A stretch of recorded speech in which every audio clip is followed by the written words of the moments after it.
कि इस वक्त पटने की राजधानी से सबसे दूर अगर कोई क्षेत्र है तो पूर्णिया कमिश्नरी का इलाका है। सच तो ये है कि अविभाजित बिहार में जिस तरह रांची को द्वितीय राजधानी का दर्जा मिला था, पूर्णिया को भी वो दर्जा मिलना चाहिए। जब तक बीजेपी के साथ जदयू है तो वहां के बारे में तो सोचना भी हमारे लिए पाप है, तो जाने का सवाल कहां से पैदा होगा। वहाँ बंगाल में भी बताया जा रहा है कि बी टीम के तौर पे आप काम कर रहे हैं। अब ए टीम और बी टीम का सर्टिफिकेट देने वाले कौन हैं, पहले तो अपनी हैसियत का अंदाजा कर लें।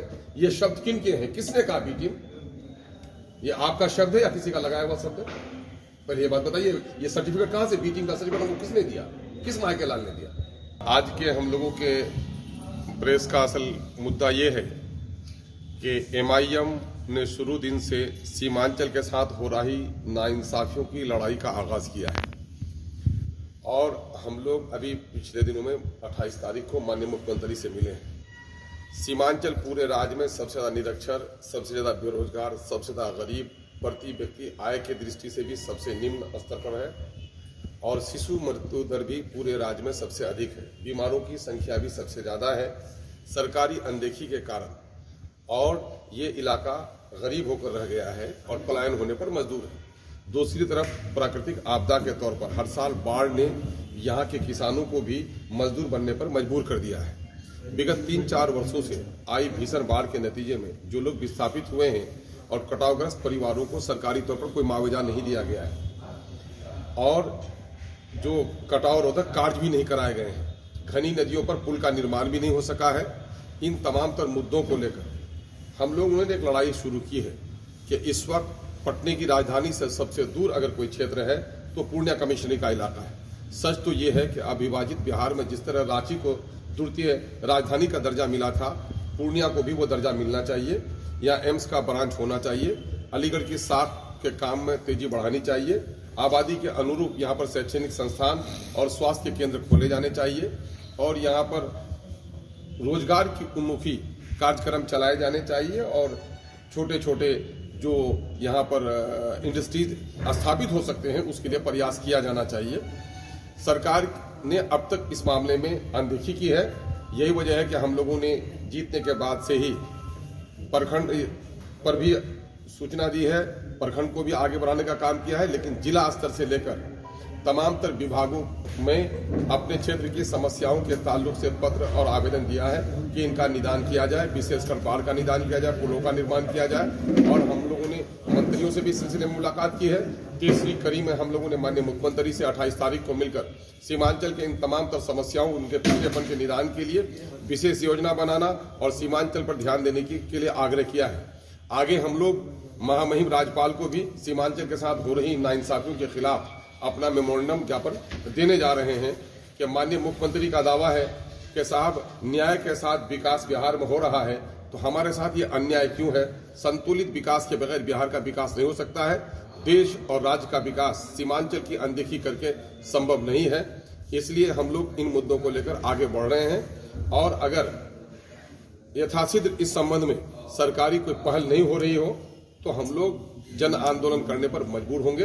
हम लोगों की मुख्य मांग ये है कि यहाँ पर बाढ़ का निदान हो, सीमांचल डेवलपमेंट काउंसिल तश्कील दिया जाए, यहाँ पर एम्स का ब्रांच स्थापित किया जाए, हाई कोर्ट का बेंच यहाँ पर स्थापित किया जाए, सरकारी तमाम तर मुख्य विभागों के क्षेत्रीय ऑफिस यहाँ पर खोले जाए और सीमांचल जो इस वक्त गरीब और निरक्षर हो गया है उसके उत्थान पर विशेष तवज्जो दी जाए। ये मुख्य मांगे हैं जिनको लेकर हम लोग अपनी लड़ाई का आगाज किए हैं। इसी संबंध में पिछले दिनों में माननीय मुख्यमंत्री जी से हम लोगों ने मुलाकात की है और आगे हम लोग इस सिलसिले में बढ़ना चाहेंगे।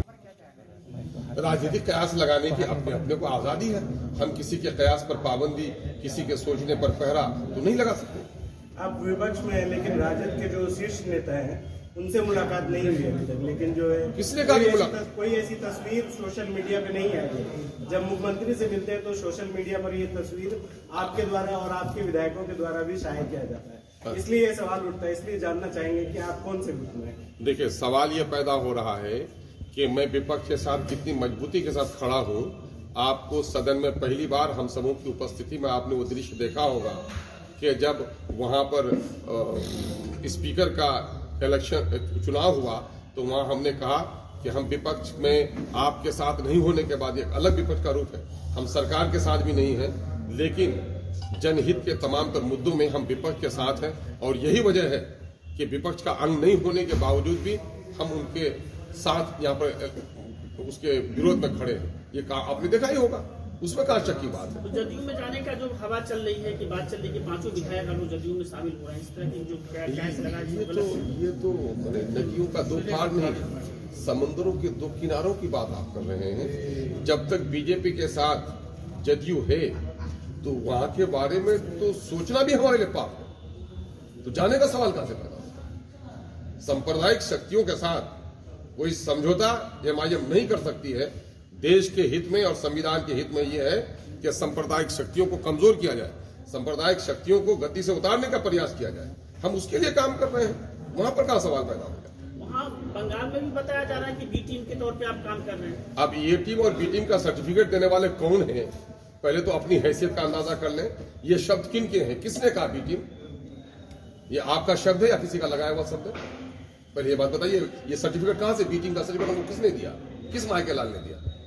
सवाल ये पैदा होता है कि हम कुर्सी की लड़ाई नहीं लड़ रहे हैं, हम पूरे देश में दलितों, वंचितों, अल्पसंख्यकों के हित की लड़ाई लड़ रहे हैं।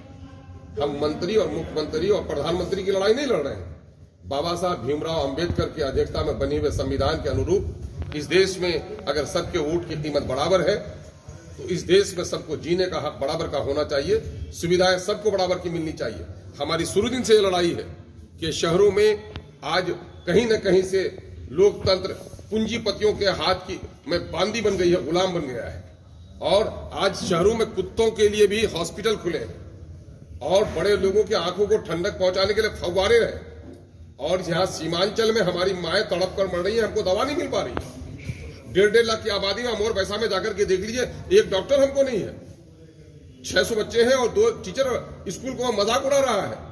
हमारे लोगों को रोजगार नहीं मिल पा रहा है। दिल्ली, पंजाब, मीरठ, मलियाना, मद्रास जाकर के लोग पलायन करके अपना 2 वक्त की रोटी कमा रहे हैं। और बिहार सरकार को हम दोहरा टैक्स दे रहे हैं, कमाते बाहर है और टैक्स बिहार के विकास को दे रहे हैं। और बिहार सरकार हमारे लिए कुछ भी नहीं कर पा रही है। और सीमांचल के पूरे क्षेत्र की जो अनदेखी की है, उस तरह देश के उन क्षेत्रों में जो क्षेत्रीय असंतुलन है और जो जिस आबादी के साथ सौतेलेपन का व्यवहार किया जा रहा है, उसकी आवाज है एमआईएम जी। आप कभी दुल्हा के साथ बनाती, कभी दुल्हन के साथ सनाते बन जाते, आपको छोड़ के बाकी विधायक जी जवाब नहीं, समूह के साथ सवाल जब अगर है तो दूल्हा और दुल्हन का मामला नहीं हमारा। हमारी लड़ाई शुरू दिन से यही है कि संविधान के अनुरूप इस देश का राजकाज चले और वंचित समाज को इंसाफ मिले। क्या सीमांचल के एक जिम्मेदार पत्रकार होने की हैसियत से आप इस बात के साथ गवाह नहीं है कि पूरे राज्य में सीमांचल के साथ अनदेखी हुई है? पर कैपिटा इनकम सबसे कम सीमांचल का है, पलायन सबसे ज्यादा यहां पर है, बच्चों की पैदाइश के वक्त मौत की शरह सबसे ज्यादा यहां पर है। और आज जो पूर्णिया में जो भीड़ लगी हुई है वो बीमारों का एक केंद्र बिंदु बना हुआ है यहाँ पर। तो आप नहीं देख रहे इन अनदेखी के खिलाफ। एम्स का ब्रांच दरभंगा में खुलेगा, एम्स का ब्रांच भागलपुर में खुलेगा, एम्स का ब्रांच आ जाएगा तो पटने में खुलेगा। पटना में पीएमसीएच, एनएमसीएच, आईजीएमएस और एम्स का भी ब्रांच आएगा। और सीमांचल में कुछ भी नहीं आएगा। सच्ची बात तो हमारी लड़ाई इस बात की है कि बिहार की जनसंख्या का 10वां हिस्सा सीमांचल है। बजट का 10वां हिस्सा हमको मिलना चाहिए और जो पिछले दिनों में हमारी हकमारी हुई है उसके क्षतिपूर्ति के लिए विशेष पैकेज हमको दिया जाए। और उसके लिए जरूरी है कि सीमांचल विकास खंड जो संविधान के धारा 371 के अनुसार है उसको गठित किया जाए। हमारी लड़ाई है, लड़ाई है। टैक्स उनके पास है, हमारा राशि उनके पास है, तो मिलेंगे किनसे? वो हमारा वैचारिक विरोध हो सकता है लेकिन बजट का इख्तियार उनको है, तो हम मिलेंगे किनसे? हम कोई भीख मांगने थोड़े जा रहे हैं, हम अपने हक की लड़ाई लड़ रहे हैं।